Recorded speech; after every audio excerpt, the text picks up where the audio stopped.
Hey, I'm Nikki Leonti from Start Your Own Family Daycare, and today I'm doing a little video where I'm going to share with you one of the biggest questions I get asked all the time from people looking at starting their own family daycare, and that is, how will I fill my vacancies?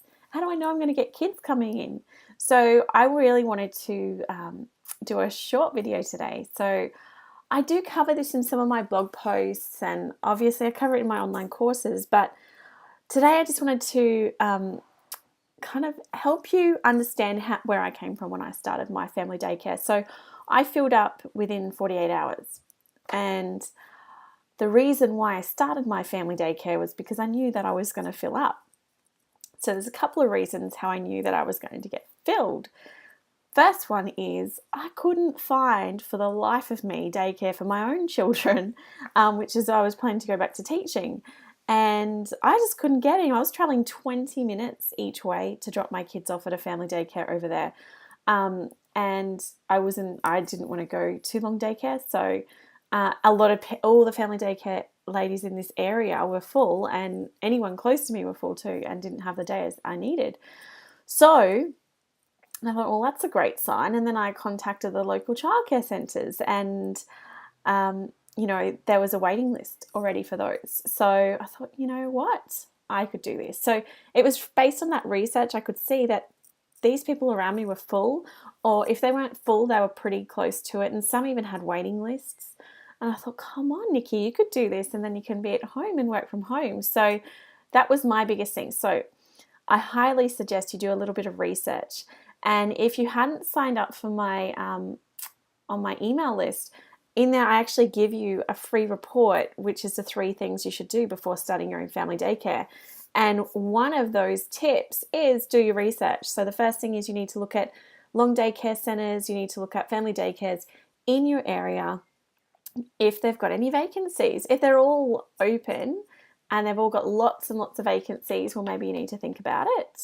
And unless you know lots of people who are really keen to go with you, I would suggest you did a bit more research. And also, while you're phoning them up and pretending that you're going to be a client, I would suggest you ask them how much they're charging, because that's a great indicator of how much you can charge.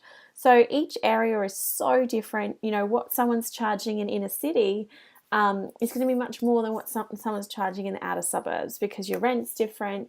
You know, people are making different amounts of money, so families can afford certain amounts. So you need to think about that, and you also need to think about your level of qualifications and experience. Now, this is really important, because you could be so experienced and have great qualifications, but if you're really shy and don't ever want to talk to anyone, you're never going to get anywhere. And people aren't going to feel as though you're confident enough to take care of their children.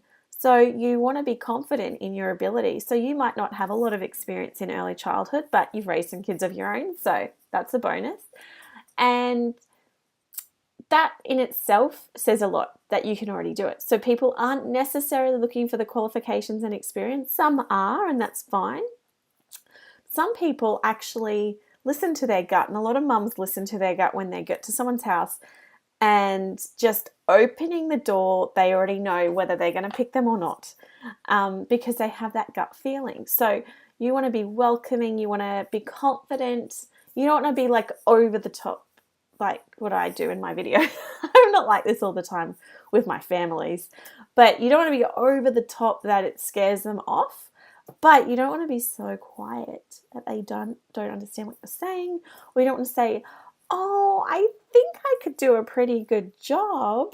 You are your business, so you want to actually sell that to them, and that's what you're doing in your interviews when they come and see you. So they're my biggest tips today when you're looking at starting your own family daycare. If you want some more tips, check out my website, startyourownfamilydaycare.com.au, and don't forget to sign up, because I've got loads of great tips and lots of stuff happening on the website too. So be sure to check that out. All right, I will talk to you soon. Bye.